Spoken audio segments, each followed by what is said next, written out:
Hey, welcome to Mineral Talks Live, the weekly live webinar that brings you in-depth and in-person interviews with the mineral people from around the world.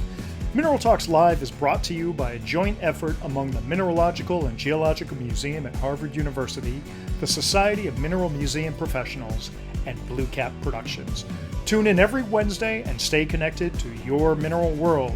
Now, broadcasting live from beautiful Honolulu, Hawaii, the land of aloha, ukuleles, and shakas, this is Mineral Talks Live.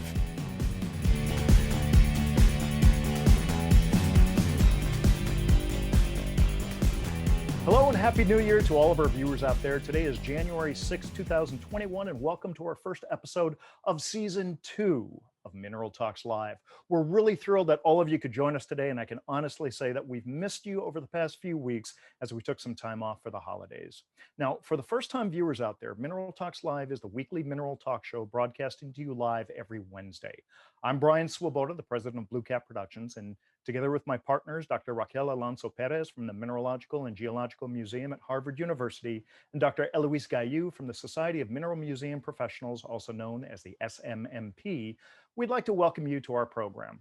Our goal in creating this program has always been to bring together all the different facets of our mineral world, from curators and curatrix to collectors, dealers, miners, researchers, artists, and the media that serves this industry. We wanted to explore all the different roles people play and get a little taste of the personalities. All the fun and laughs we're having, well, that's just the icing on the cake. Now, our list of guests really reflect the global nature of our mineral world. And even in the production of the show, this global nature is reflected by the fact that I'm broadcasting live from Honolulu, Hawaii, while Raquel is on the other side of the United States as she broadcasts from Boston, Massachusetts. And Eloise, at least for today, is back in Paris, France. Now, I share this information with you so that you understand that as an audience, you too are plugged into this global hobby. And as such, your participation helps to make this show what it is. So at the bottom of your screen, you'll see a series of buttons. There's one button labeled chat and another labeled Q&A. The chat feature allows you to type messages to everyone watching and participating in the show. So when you first sign on, feel free to fire off a chat message to everyone telling us where in the world you're tuning in from.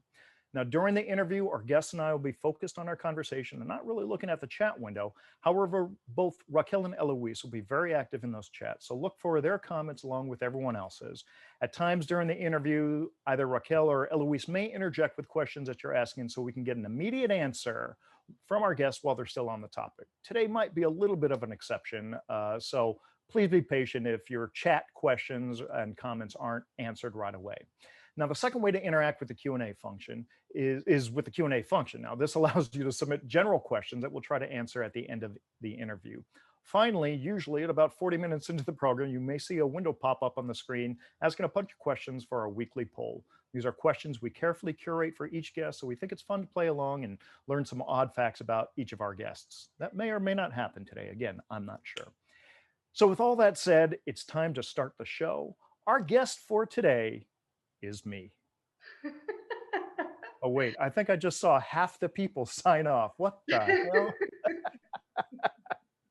So Raquel, Eloise, please go easy on me today. No problem, Bryan. Everything is gonna be fine. I promise you, it's gonna be fine. So I think I will be asking some of the questions to begin with, and Raquel might follow. She's gonna be active on the chat, but everyone have seen you at shows with your camera on your shoulder. Everyone knows about the What's Hot in Tucson. For those who can't go to Tucson, the What's Hot in Sainte Marie, the What's Hot in Munich. You do a lot of other things with BlueCap Productions, but not everybody know who you are. So can you tell us more about yourself? How you came into the mineral community? Because from what I understand, you don't collect minerals, do you? So No. how come that you are so passionate about minerals and you want to share, you want for people to know about minerals, and you want to for everybody have to have access to all the mineral shows, even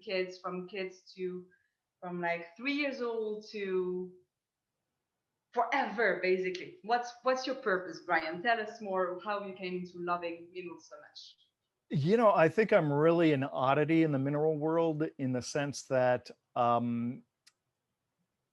I'm actually one of the few people in the mineral world that doesn't collect minerals.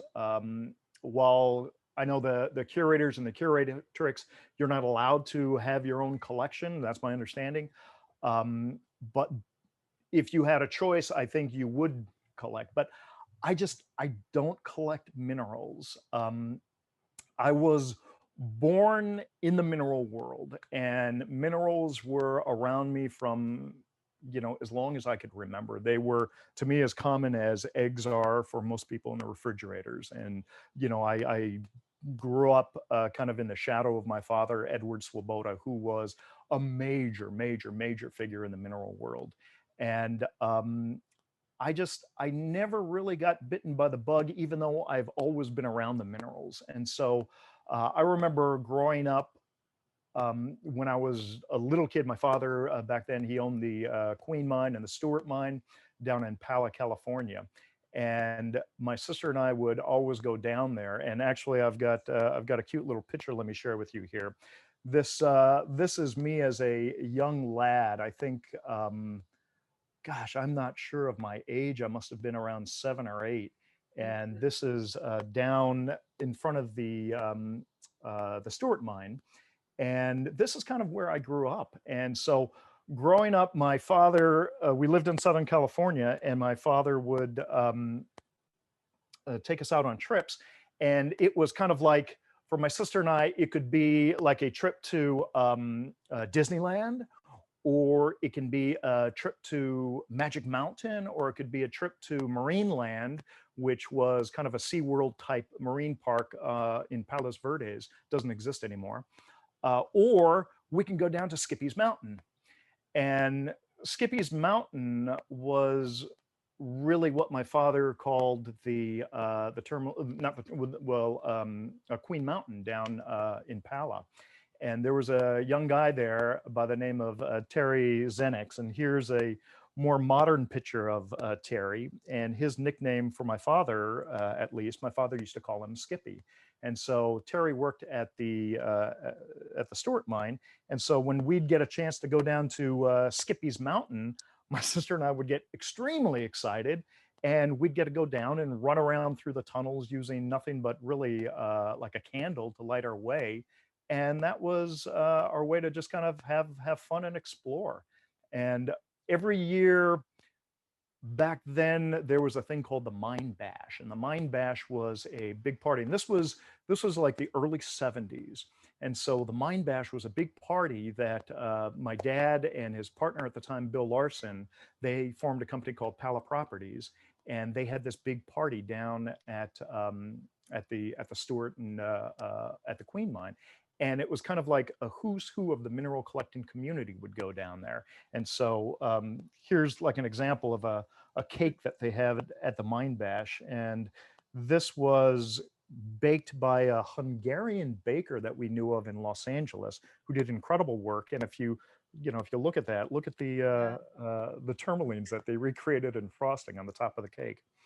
And this was, just part of us growing up down at the Queen Mine.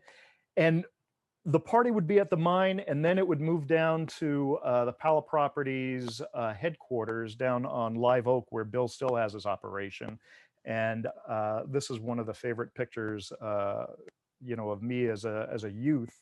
There were these creeks that ran in the back of the building there, and I'd always be out there playing. And eventually I came back and I found these olives, and I figured, oh, this would be quite clever. And I think my mom fell in love with this. And this was Erica and Harold Van Pelt who took this photograph. And so that's one of our happy memories back then. But yeah, the Mine Bash was really, it was an important event. It plugged me into the mineral collecting world, and I kind of took everything for granted just because it just seemed like, this was just normal life. And earlier in season 1, we did an interview with George Rossman, and we showed this picture, and that's George Rossman there on the right, and right next to him is Dick Johns, who was a dear friend of my father's and who had actually mapped the Queen Mine. And I love this because here's Dick Johns again, now with my father, and they're inside, and there's legendary Lord Dave Wilbur, as I like to call him. And, back then Dave was contemplating the qualities of this bun, I guess.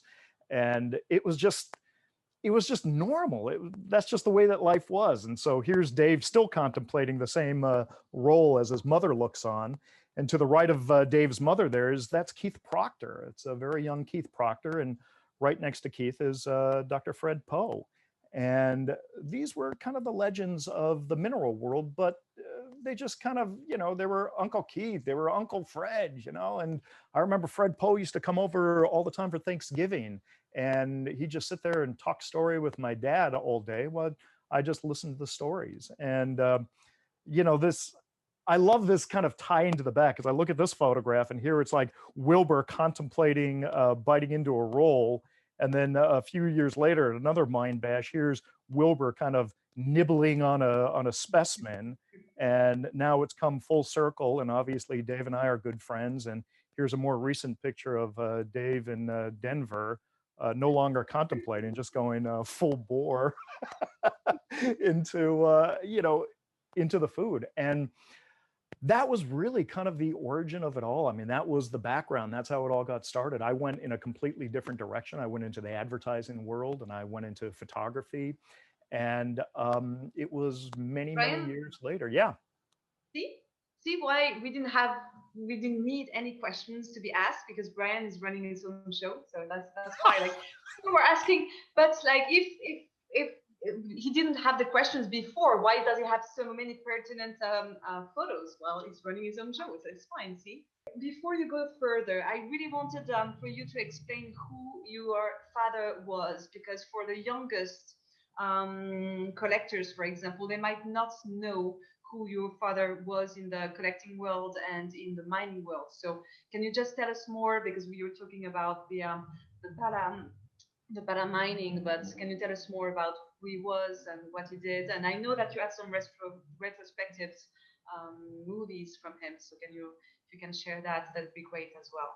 Absolutely. My dad, he was born in 1917, which was the end of World War I.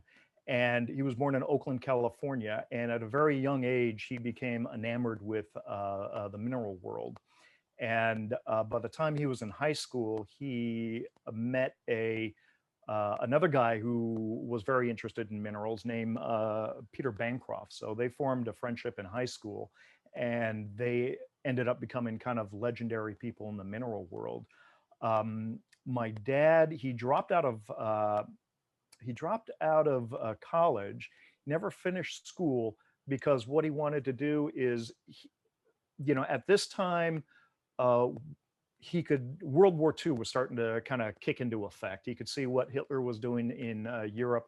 And he knew that he would get called in for the draft and he'd be sent over to Europe to fight, and most likely would end up dying. So he always had this dream of going to Brazil. And so he dropped out of school and worked in a grocery store and just saved every penny that he could, and eventually got a chance to go down to Brazil. So he drove his Model A Ford to Louisiana, jumped on a steamer ship, and went down to Rio de Janeiro. Now, this was like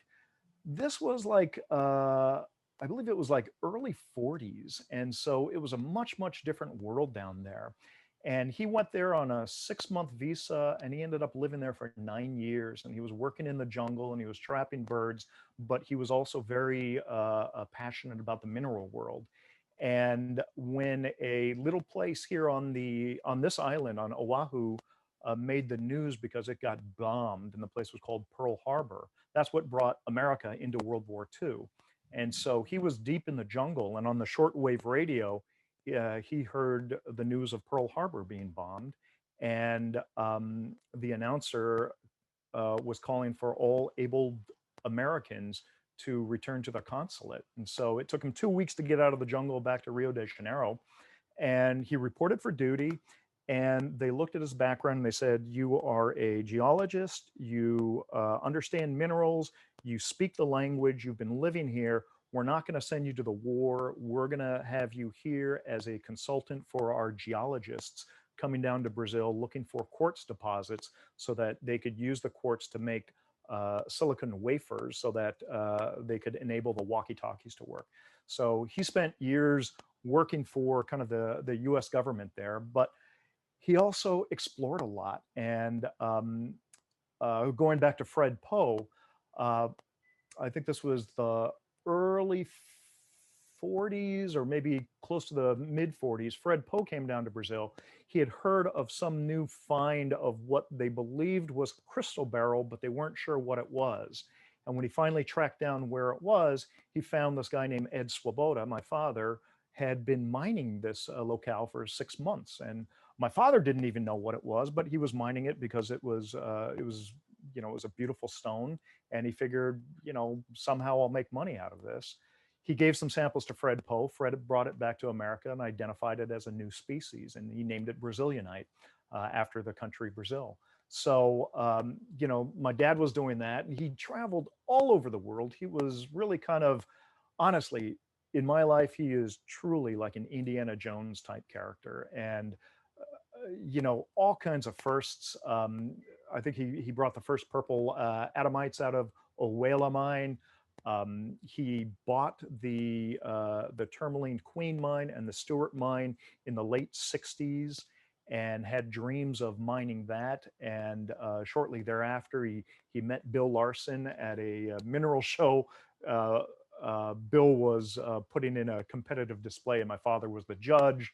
My father did not give the award to Bill, and Bill had won it 3 years in a row and got very upset. And this was down in Del Mar, and so confronted my dad, and they started talking. And my dad saw that here's a young guy who's very passionate, and so they kind of concocted this idea of creating a company to mine mineral specimens, and that's where Pala Properties was formed. And they started mining the Stewart Lithia mine and then the Tourmaline Queen mine, and of course in the early 70s, they hit the major pocket of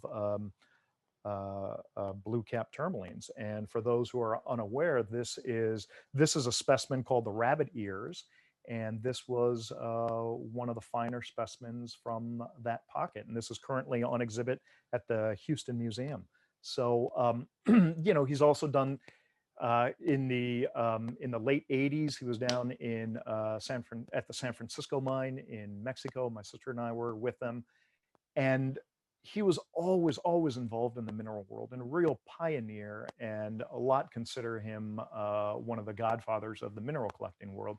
I never really followed in his footsteps, but I was always kind of somewhat plugged in, kind of on the side there. So we did a great film on him. It was 2012, Tucson 2012, at the Westward Look show that Dave Wasteman puts on. He gave a presentation on a lot of his life accomplishments and adventures. And that film is actually available on BlueCap Productions YouTube channel for anyone and it's available for free for anyone who wants to check that out and learn a little bit more about Ed Swoboda. Yeah, I think that'd be great. Raquel, I don't know if you have the direct link to the Blue Cap YouTube channel. That'd be nice for people to have access to that, because you have plenty of information on that channel, and including this movie on Ed Swoboda's life. So I think that, yeah, thank you, Raquel. Great. Oh, did she post it? Great. Yeah, she thanks, posted Raquel. it. She's very efficient. So, okay, so you're not collecting, but we see you at shows all the time. Why is that? Well, I'd mentioned earlier that I had gone into the advertising world, and I started that when I was in the university, Boston University, and continued that when I finally came back to Los Angeles. And 13 years I was working as an advertising executive, and kind of at the same time, I had created a video production division within the company, and we would do all these corporate videos. And I created a studio inside the agency and brought all the work in-house. So I started getting more and more involved in video production. I found that a very, very fascinating thing to do. And then eventually I just kind of got sick and tired with the advertising world, and I left it to start a nonprofit agency where I was creating documentary style films for children fighting pediatric cancer. And so there were inspirational films where I took kids who had already survived pediatric cancer, and I would take them on trips and document their adventure and also have them talk to the camera about what they had to go through surviving pediatric cancer. And the plan was to share that with kids who were fighting pediatric cancer now, to give them kind of a glimmer of hope of what could happen if they kept kind of give them a vision of the future. Well, after doing that for about 3 years, I realized that nonprofit means no money, and I kind of ran out of money. So I started thinking about, what am I going to do now? I really am enjoying making films. Where can I turn to make films now? And I kind of looked at this mineral world that was so much a part of my past, but it was kind of more kind of background noise. And I looked at that and said, there is a lot of things that I understand and I take for granted. I mean, the whole Tucson, everything. But there are people out there who may be interested in minerals and they don't know where to start and they don't know what to do. And why not kind of create films that could help educate people? And that that slowly became the start of BlueCap Productions. Yes, so I think I'm going to try to share just a photo of or two of Bryan, because you might not recognize him right away. Like that's not what Bryan looks like usually. Bryan shows he looks like. I'm sorry, I'm very Ooh, sorry. Bryan is scared. He Yeah, wasn't totally. expecting It's it. like, oh, I've had a few drinks with you, Eloise, so I'm not sure what you're going to show. It's the good ones to begin with. It's okay. Oh, that's All right, so that's okay. young. That's not a photo. That's not a photo that I took. I think it's someone from lithography who took this picture, but I really love it because the problem with Bryan is that it's you never see him. It's really hard to find pictures or videos of Bryan because he's usually the one taking the pictures and taking the videos. So it was hard for me. I went through like the What's Hot in all the Tucson shows, the Sainte Marie show, and it was hard for me to find pictures of you, Bryan. Always the one hiding behind this camera. I can tell you exactly where that photo came from. That was Munich 2013. Okay, the one before? Yeah. Do you remember that one? That was in Tucson. So for those of you who have never been to Tucson, that's the Westward Look show that you see that Bryan is filming during the Tucson here. And it was in 2018 this photo was taken on. So it was a bright. And that's Doctor Who on the front of the camera. Yep, that's Doctor Who indeed. Yes. Where the T is silent. Here he is. So Okay. Sometimes he drops the camera and just enjoy the show. That's in Munich in 2019.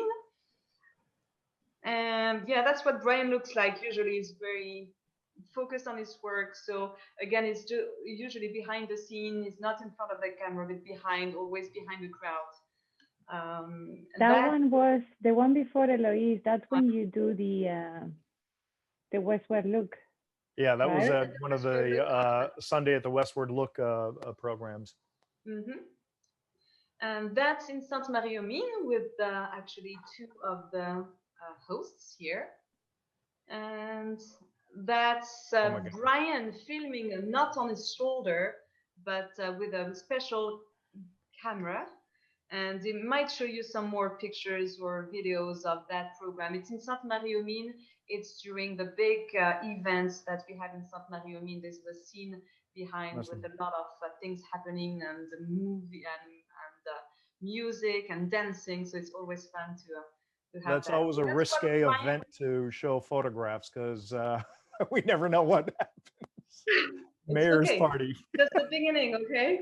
No, but that's what you look like at shows. People don't necessarily see you. You're just running from 5 a.m. in the morning to like whatever time at night, filming and running, and we don't really necessarily have the time to talk to you. So it's well, it's funny. I've gotten a lot of comments from people back here at home where they look at my Facebook post and they ask me, they're so confused. They ask me, so what exactly do you do? Because judging by the posts, it looks like all you do is travel around the world, get drunk, and have fabulous fun dinners with people.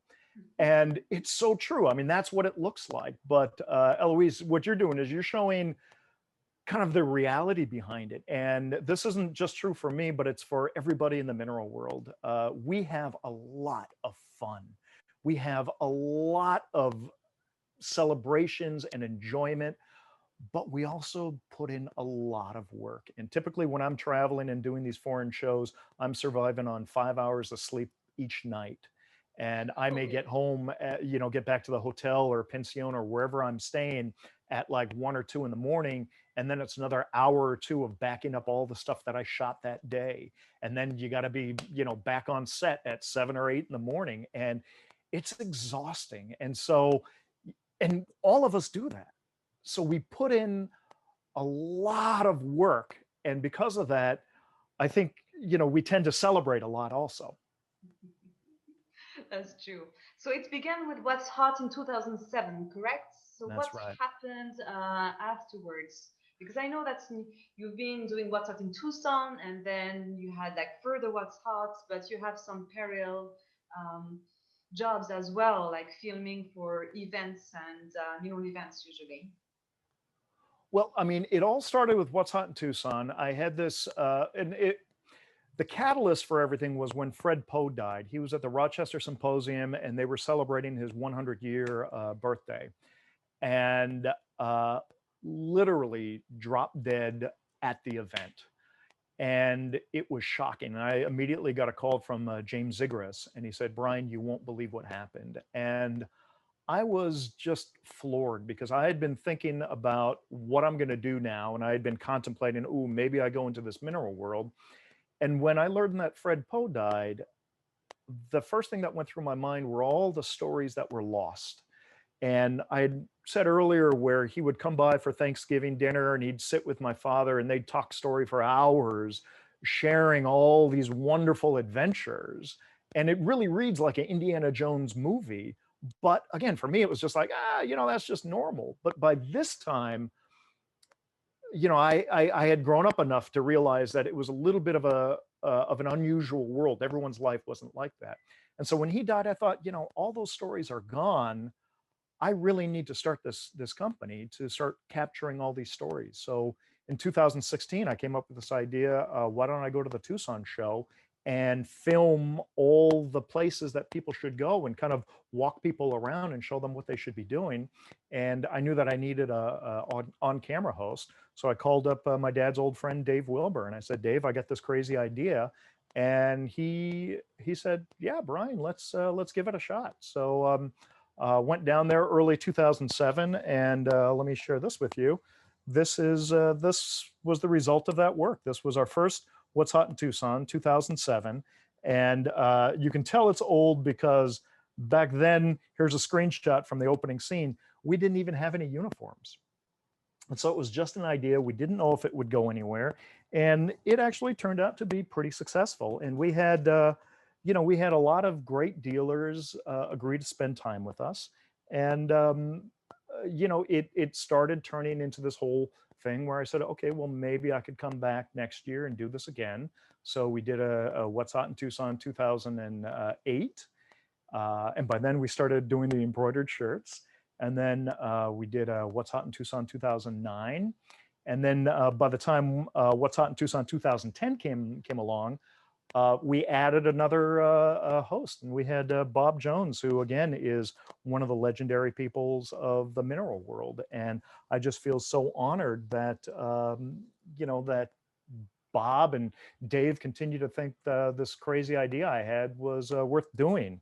And 2010 was actually a pretty big year for us because it was the first time we had the co-host. I launched another series called What's Hot in Tucson Gems and Jewelry, and I became an AGTA member.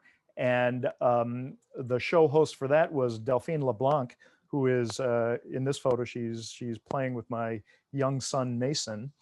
And I think we did this show for a couple years while we're also doing the What's Hot in Tucson mineral show.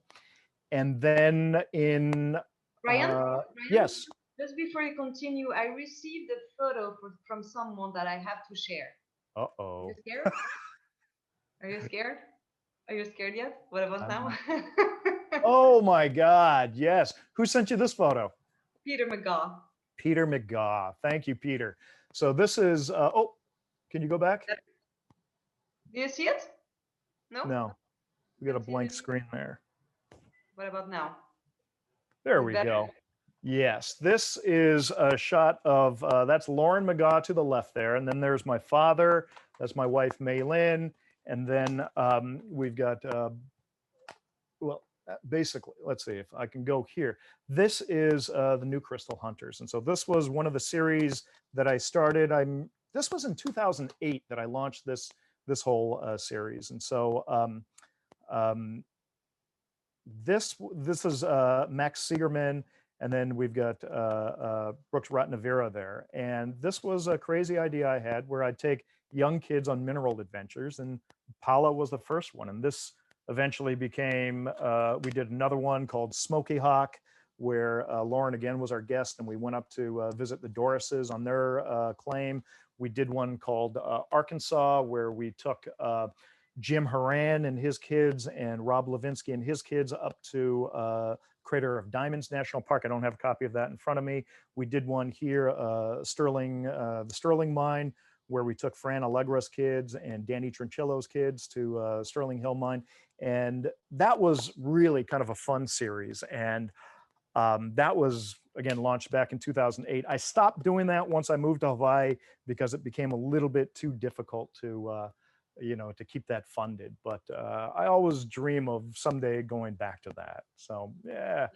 Sorry, interrupted. Thanks for the memory, Pete. Peter, sorry. Yes. So, sorry. So I stopped you in 2009. Well, 2010 actually. I mean, it was an incredible year because in 2010, in addition to in addition to doing the What's Hot in Tucson Gems and Jewelry, I also was hired by Rob Levinsky to come out and do the Arkenstone grand opening. And this was a very, very important event because this was the first time we ever put a DVD in the Mineralogical Record. And for those of you who are subscribers to the Mineralogical Record, you know the history of that because now we put constant DVDs or digital HD releases into the Mineralogical Record. But it was really Rob's vision, and he's been such a strong supporter of BlueCap Productions from the very start. But this is when he opened his gallery, which is now the old gallery because he's recently opened the new gallery. And it was really funny because at this event, I was filming this, and a young, distinguished-looking gentleman came up to me. He had these kind of wire-rimmed glasses, and he came up to me, and he said with an accent, he said to me, "Mr. Swoboda," and I said, "Yes." He says, "Hi, you do not know me, but you will." And I was like, "Well, who are you?" And that, of course, was my dear, dear, dear friend Gerhard Wagner. And Gerhard and we hit it off so incredibly well that night. To this day, he is one of my closest friends.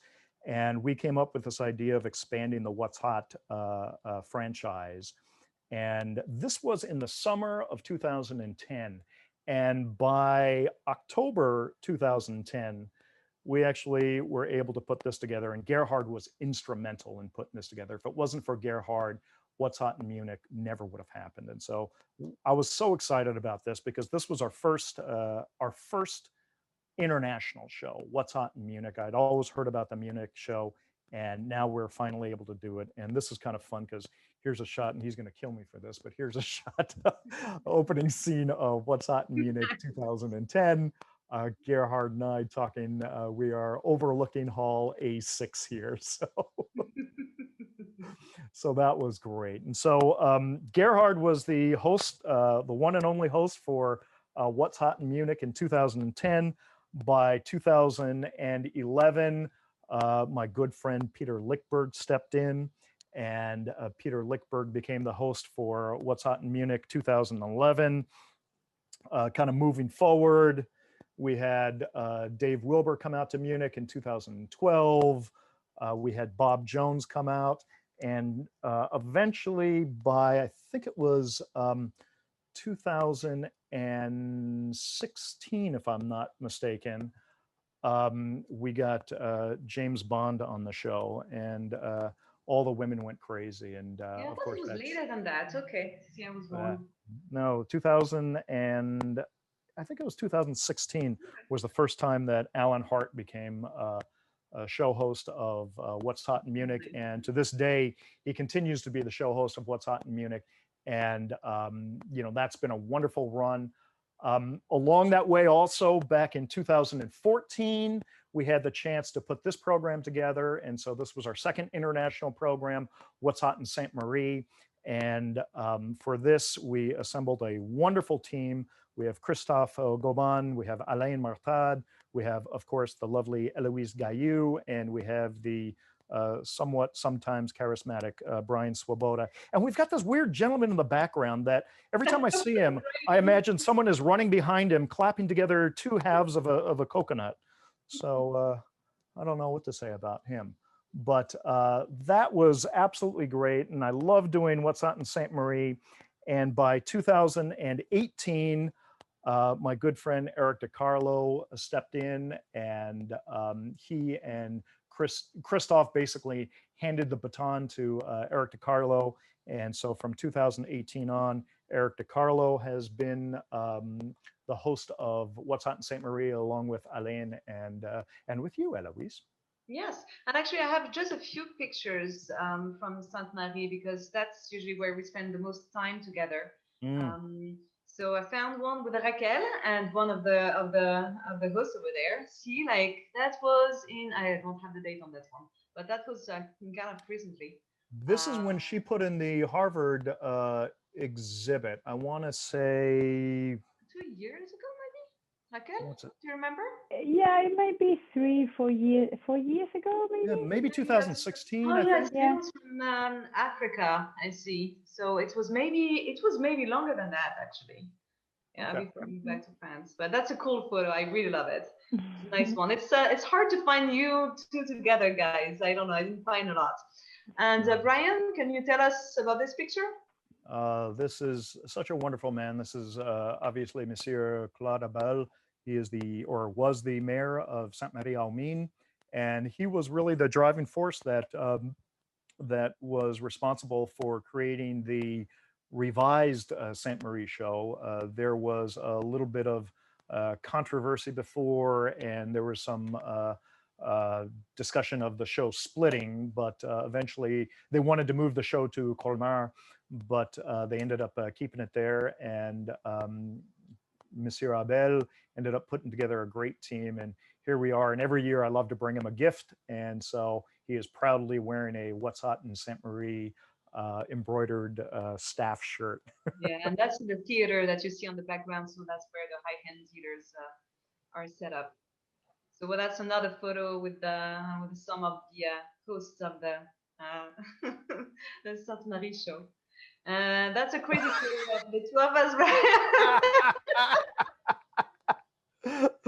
Oh, this was great. This was early on in the show, and we were at the Tellure mine, which is a little bit up the valley from the village, and you can actually do mine tours there, and it's an old silver mine. And so Eloise and I went in there, and Eloise actually had the chance to go rappelling down a shaft there. The first time. Okay. I thought she was nuts, and then I learned how much she loved skydiving. So sometimes we take time for actually enjoying the Sainte Marie aux Mines area, which is a beautiful, beautiful area in France. So you have to come and visit France. I'm just encouraging people to come and visit France as soon as all this COVID nightmare is over. Well, one of the things I always enjoy doing with the Sainte Marie show is, here we are with the walkers underground. Yeah. One of the things I always enjoy doing with the Sainte Marie show is a lot of people don't know where Sainte Marie is, and they don't know much about it. And it's hard because there are no hotels that you could find around there. And it's a little bit I would say for American travelers who aren't used to international travel, it's a little bit intimidating because if they don't speak French and they look and they find that there are really no hotels around there, they're baffled, and it seems a little bit unsurmountable. So what I like to do is show them some of the other things that they can do there, other than just the mineral show, kind of as a draw to the to the show. So in the past shows, I've shown how easy it is to drive from Paris down to Sainte-Marie, or you could drive from Frankfurt, or you could fly into Switzerland. There are lots of easy ways to get there. Airbnb. Your microphone? Your microphone? Sorry. Here, let me switch microphones. Is that better? No. Oh, I thought we would not have to meet today. I think we're gonna have to. You know what? I muted him, and I might put some fun pictures of Bryan while he's rebooting his microphone. Go for it, Eloise. No, it's not any better. It's not any better. So while Bryan is fixing his camera, we might want to launch the poll actually, Aurélien. What don't you think? And we're gonna just ask Bryan some few more questions regarding BlueCap and the future of the company and the future of Mineral Talk side as well. So Bryan, I see that we're really running out of time already. So I wanted to talk to you about the future, the present and the future of BlueCap production in the first place. Because this COVID situation, obviously in 2020, we did none of the show except for the Tucson show. You didn't go to the Santa Maria Min show was canceled, the Munich show was canceled. So, and what's going to happen in 2021 and in the future for BlueCap? Well, I think, one of the things we need to address is what's going to happen to the mineral world. And it's so up in the air. Everyone knows that Tucson for this year is canceled. There is a drive to try to open a smaller Tucson show in April. Nobody's sure if that's going to happen. Whether or not Sainte Marie this year is going to be possible, we don't know. And we actually started the show as a response to all of these shows that were being canceled because we felt the need to unite everybody. So we did not do a What's Hot in Sainte Marie in 2020. We did not do a What's Hot in Munich in 2020. Both shows were canceled. Tucson show is canceled, but I think it's very important that we still need to move on. So just 2 days ago, I made the decision that I will proceed with a What's Hot in Tucson 2021. And what they will be is a series of Zoom interviews like this with dealers both in Tucson and who normally exhibit in Tucson so that they can share to the people what they have. And it's going to be, the plan is to make it a live broadcast and then to repurpose it and create it as a typical film, and then again, insert it in the mineralogical record. So I talked to Wendell Wilson, and he's fine with this going in the mineralogical record. I talked with Peter McGaw and Lauren McGaw, who are my new hosts of What's Hot in Tucson, they started last year. And so everybody's on board, and now I'm gonna start reaching out to the dealers. So somewhere in early February, and again, this is just 2 days ago, I came up with this idea. So we're starting to plan what we can do to make that happen. So that's one thing that, and whether or not that live broadcast is going to continue for other shows or for other years, I don't know. A lot of this What's Hot in Tucson 2021 is going to be experimental. So I'm going to be learning a lot, and we're going to see maybe there's a different way of doing things. This will never be a replacement of the show because shows are so much more than just looking at minerals. It's such a great time to socialize and to connect with old friends. So that's one thing that we're going to do. I'm kind of stuck here on the island. I'm not going to travel because I'm very concerned about bringing, anything home to my family. So for the time being, I'm totally grounded here, which means I can only do what is available for me through technology. So we're going to continue Mineral Talks Live as long as we can possibly do this. And again, this is, none of us are making any money on this. It's just something that we feel that we need to do and we can do. So we're going to continue. We've got a great lineup of people for this season 2 going through most of this year. I can't remember how far out we've planned the calendar, but we're going to continue that crazy like this till June. Okay, so we got about half a year planned. I'm going to continue doing my Mineral News Now Aloha Friday program with Peter McGaw. Kind of an offshoot of that are little segments that I'm filming with people online. And so we released one recently with Tomek Prashkir from Spirit for Minerals about the new find down in the Congo. We are going to be soon doing an interview with Ian Bruce from Crystal Classics to talk about the 3 mines that he's working up in Weardale.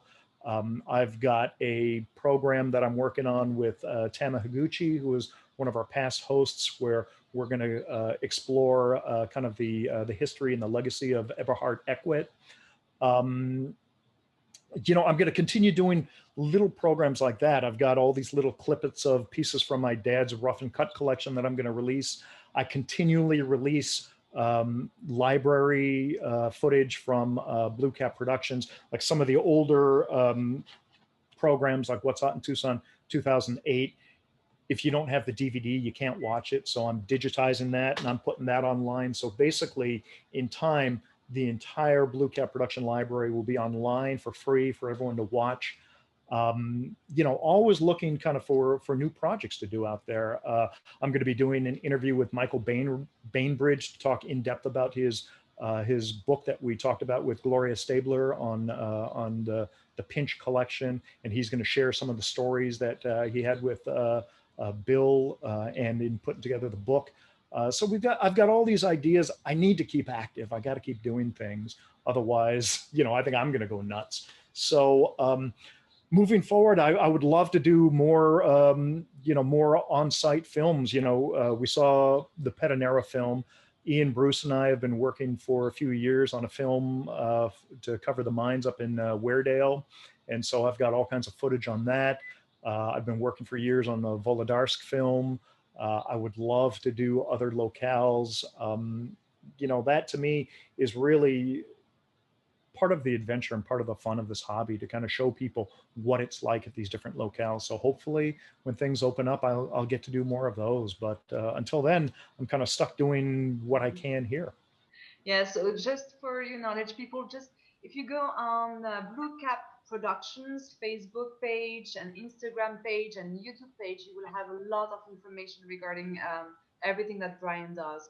And Bryan, you know, we had Raquel already on the show, and I was the first one on the show as well, but we never explained how this little Mineral Talk site came up into life. So can you tell us who was the first one to call everybody to say, let's do something? And can you tell us the beginning of that story? I think you would be the best to do that. You know, I don't know, honestly, I can't answer your question. I don't know who was the first. And in my mind, it happened at the same time. I think it's Raquel. Let's be Raquel. Okay, I'm sure it's Raquel. She's always the instigator. No, I'm going to tell you, we were really fully on COVID, and it was the point where I felt like I was not helping. From my position, the museum was closed, collections were closed. We were trying to help professors with the collections and the objects. But it's like, and I remember even talking with Bill Lass, and everyone had that sense of how we can help. And I don't think I have that epiphany. It's like, okay, I cannot help that much inside. How can I help outside? And then it's like, oh, Bryan, Eloise. They are the guys there are many other people I can talk about everything, but I thought, these guys, I need to share, what can we do with them? And I think by then, Eloise has been doing many webinars. So you were the expert on webinars because you have been attending and doing many. And Bryan is the expert on camera and filming. So I think it was just like, the 3 of us were ready. It was just that phone call, that WhatsApp call, say, yeah, sure. And Eloise was like, yeah, next week. And Bryan and I are like, no. We need a year to prepare everything. It has to be perfect. And Raquel and I were like, no, it's not going to be perfect. And that's what's going to be Mineral Talks Live. It's going to be live and it's not going to be perfect. And we saw through the shows that sometimes like the Wi-Fi shut down and we lose the speakers, we lose the host, the microphone doesn't work.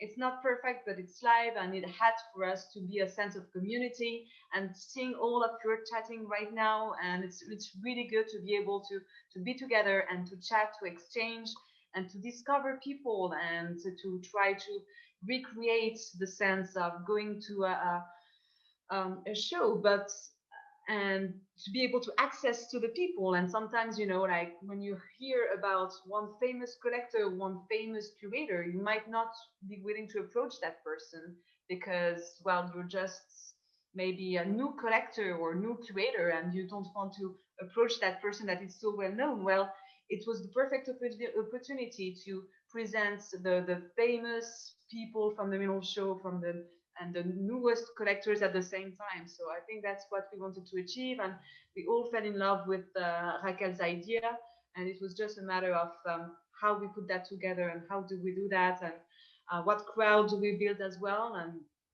trying to outreach and to reach you guys, because we're trying to reach all around the world. Obviously, we reach very well America, the US, and a few places are all around the world. So please share. It's free. Everybody can access. So just share the link to all the people we know. As you know, you just have to register before, and you can just join us. So I'm sorry, I'm chatting now. Okay, I'm stopping. I think you hit the nail on the head. I was so reluctant to do this. I didn't want to do it because for years, BlueCap Productions I was always focusing BlueCap Productions on providing the best video quality and the best production of value possible in a film. And I thought all the streaming and this live stuff and it wasn't up to what I considered the standard of BlueCap Productions. And I think you had done a webinar with Rui, and you told me to take a look at it. And I signed on to the next one and participated and watched and looked how the crowd responded. And I remember it just took me that 1 hour in being part of Rui's show. I think he was doing it on Pearls. And I came back to you ladies and I said, okay, I get it. It's more important for us to connect and provide content than for us not to do it because, the quality isn't as high as I'd like it to be. And once we hit that point, it was just like, get out of our way. Let's do this. And I love the fact that the three of us can work together because we reach such different parts of the mineral community and bring it all together. And we really, through the show, I love it. We get a chance to show the breadth of the people involved in this, because to me, ultimately, what this comes down to is really, it's the people. Yeah, perfect. On that note, I think we should conclude and ask Bryan the 5 fire questions. What do you think, Raquel? Yes, and then we're going to stay for a couple of Q&A if you have time, Bryan. 2 questions, yes. Well, if I have time, let's see. Okay. Okay, Eloise, you go for the poll. Raquel, come on. Okay. Don't be like, Raquel is too shy. No, it's like who was it? She said whoever. Anyhow, okay, Bryan, are you ready? 5 questions. You know the drill. Okay, I know the drill. Okay, scuba diving or snorkeling? Oh, scuba diving. Although there's nothing wrong with snorkeling. Sometimes I choose snorkeling over scuba diving, but 8 days a week, scuba diving. Gin or whiskey? Ooh, that's a tough one. I love them both, but I have to go with whiskey. Early morning or late night? That's a really tough one. I'm always up, as you ladies know, like I'm texting you at 4 in here, and you're like, what the hell are you doing up? But I love those late nights, so I'm gonna go with late night. Flip-flop or running shoes?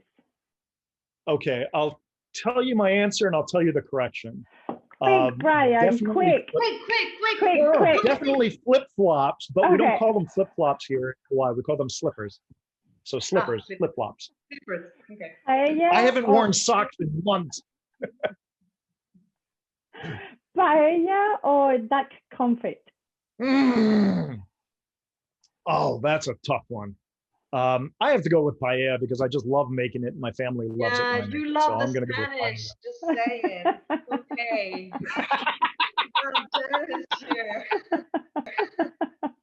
Okay, Eloise, you go.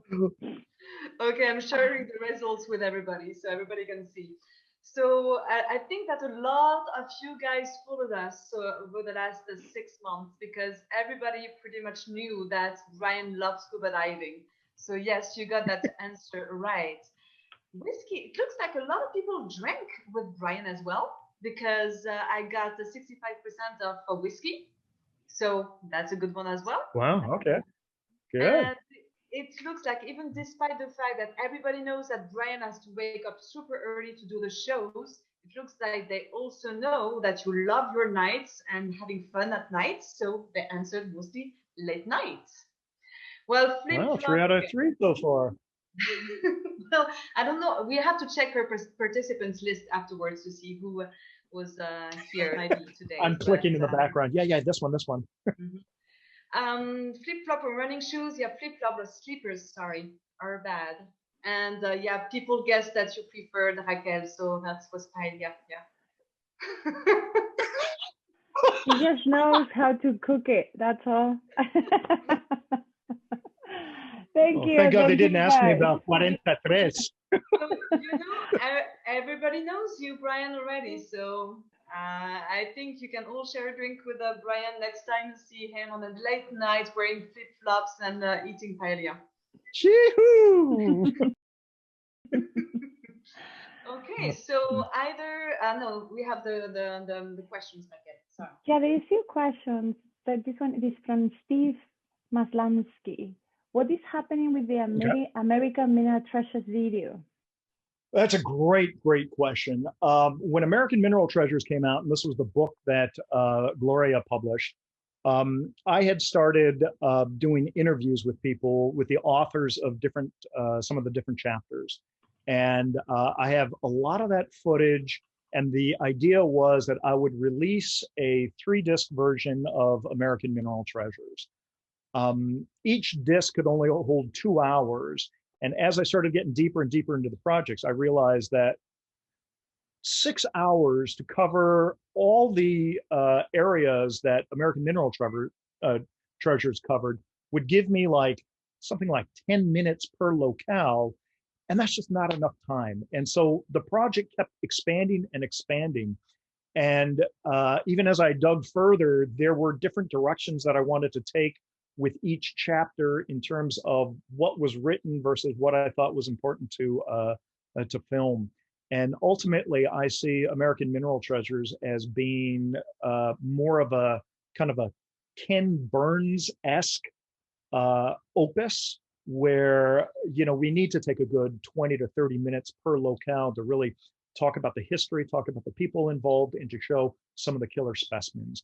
And that, considering there are, I think, 100 locales, that becomes a major, major, major endeavor. And so it is, I'm not currently working on it, but it is one of those projects that is on the back burner that I pray someday I'll be able to come back to that because I want this. And to me, this is the kind of program that I want to create it with the vision of it airing on PBS, because this would be the perfect kind of show for a PBS program where the Americans get to see in-depth information about these 100 wonderful mineral locales in their own country that for the most part they don't know about. So it's one of those things like, I can do it now, but it's not going to be right. Or I can wait and I can find the opportunity to do it right, but to do it at a later date. And it's a tough call, but it's such an important subject that I feel it needs to be done in the right way. And I'm just not there yet. And I apologize for everybody who's been patiently waiting, but someday I want to come back to it. Very good, thank you. We have another one from Neru. Have you done any show from Indian or minerals? I guess minerals from India. From India? No, I haven't. The whole thing with the way that the What's Hot programs work is What's Hot itself is the 2 international shows are funded by the show organizers. They pay for the expenses, they pay for everything, except Munich has evolved a little bit, but still, for the most part, it's funded by the show organizers. And they bring me there, and they give me no instructions other than that, and they just cut me loose. What's Hot in Tucson's a little bit different. It's changed over the years, but that's funded entirely by the dealers who are on the show. To do something like a What's Hot in India, it would have to focus on a show, and I don't think that there is a funding available for something like that. In terms of doing a film on locales in India, Sammy Mackey and I have been talking for years about me coming out to India and filming their operations and going and finding the Scola sites and the wonderful things that he showed us during the interview. And that hasn't materialized yet, because so far it seems like when these discoveries are found, they are immediately called and they have to move quickly, because for the most part, they're found as like road excavations are being done. So there's a real short time frame in which to get in there and get the pieces out. And for me to come out and to film it, the timing just hasn't been right. But I would love to do it. And so Sammy and I, we still talk about that occasionally. And hopefully one day the opportunity is going to present itself where we're going to be able to come out and do some kind of program in India. I'd love to do that. I've never been to India, and I think photographically it's an amazing country. Eric is offering to be your assistant. Don't Beautiful. Done.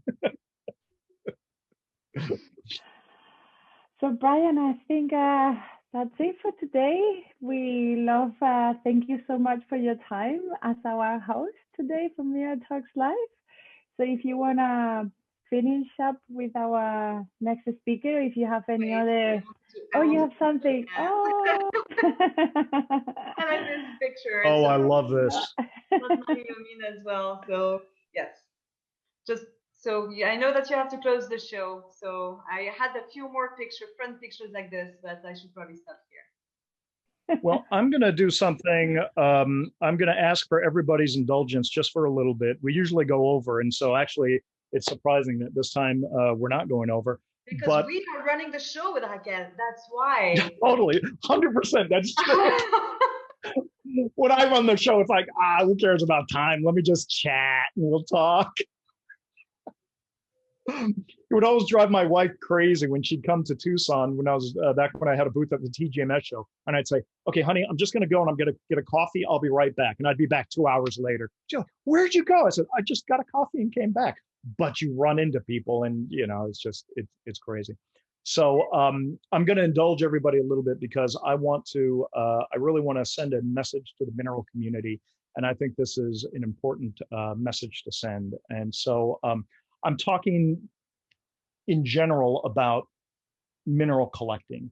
And for me, it's, part of the fun and part of the passion is the adventures that I have, the wonderful things and places I get to be able to go, and the things that I get to do and the things that I get to see. Some of these experiences, you can't reproduce anywhere. And I love that. And I love the exposure and the access that I've gotten all over the world. And it's a wonderful thing. And, some of the old friends that I'm reunited with.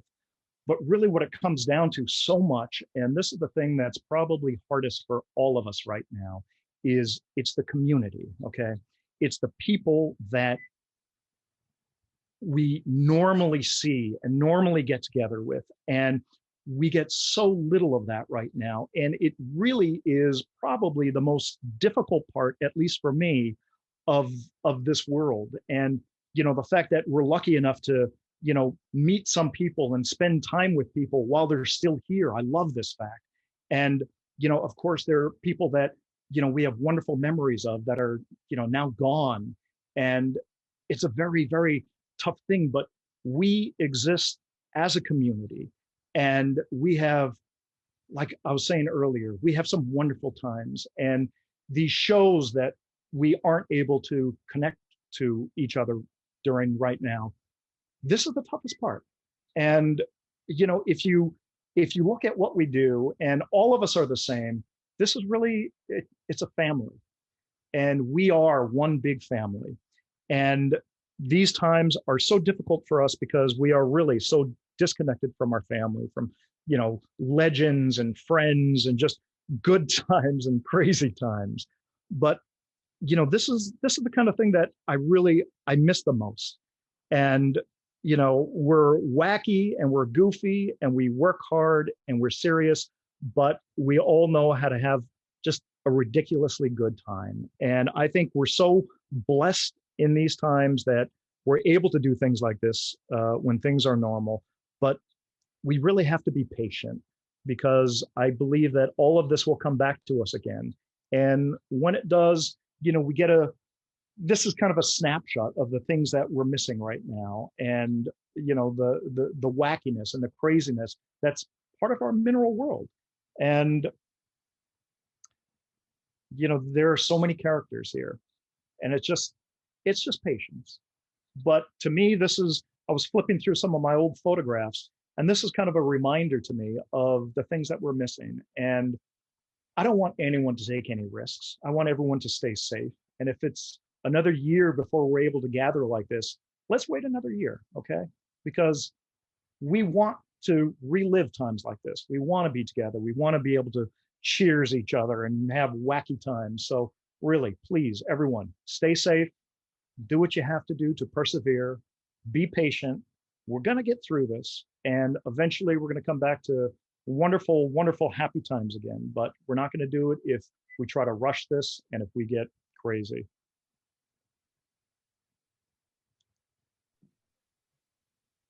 That's perfect, Bryan. Keep going. I love it. I love this one. Why did you cut Alan's face in every picture? Okay, so that's what in Dallas during the symposium like 2 or 3 years ago, and Alan was supposed to make it and didn't make it or something like that. So we put space everywhere. That's right. I love it, Bryan. I was not expecting it either. That's so beautiful. You put all the pictures really, together. You look at all of these people and everything, and this again is a little bit of a side note, but I wanted to mention this because it's all of you viewers out there, it's all you people out there that have made BlueCap Productions successful through primarily What's Hot in Tucson, because that's what started it all. As many of you know, Dave Wilbur was a legendary collector. He was the biggest cat of them all. He was king. And in the fullness of time, he was, he got out of collecting and he was kind of forgotten a little bit. What's Hot in Tucson reinvigorated him because it plugged him back into the mineral world. And again, its success was only because of you viewers out there. I could have made 1 million of these, and if nobody watched them, nobody would care. But everybody enjoyed the program. And it brought Dave back to the spotlight that he deserves. And this was taken in 2019. And this is Dave Wilbur with his 3 grandchildren. And his daughter brought the 3 grandchildren there. And the grandchildren were able to see how important and how much loved Dave Wilbur was. And to me, that is, I'm getting emotional here. To me, that was one of the most, that was one of the most powerful and important things. And I love the fact that, all of you have been able to create moments like that for me and for Wilbur and for the entire mineral collecting world. So I really say thank you to everybody out there. Yes, thank you. And excuse me if I don't turn my camera back on. Please. I was like, I need to see you cry. I never see you cry. Give us that pleasure. Thank you, Bryan. It was also through BlueCap Productions that I was able to kind of bring my father back into the prominence and back into the spotlight. And, that was like one of the best gifts I could ever give him. So really, I want to thank all of you. I've gotten a lot of emails from people thanking us for putting Mineral Talks Live together and thanking me for doing, all the things I do with BlueCap Productions. But I really need to thank everybody out there. And I've never really had the chance to do that. So this is my chance. Thank you all. And Sorry. I know that we have... Wait. Two last announcements. Tune in next week or tune in tomorrow. Check the BlueCap Productions YouTube page, and we're also going to post it online on Facebook. But we're going to be releasing episode 28, the interview that we did with Fabian Wilfang. I mean, this was an incredible interview. So that is going to go live tomorrow. And that's our program for today. Ladies, thank you so much for being gentle on me today. We love you, Bryan. Mwah. Okay, bye everybody, and see you next week.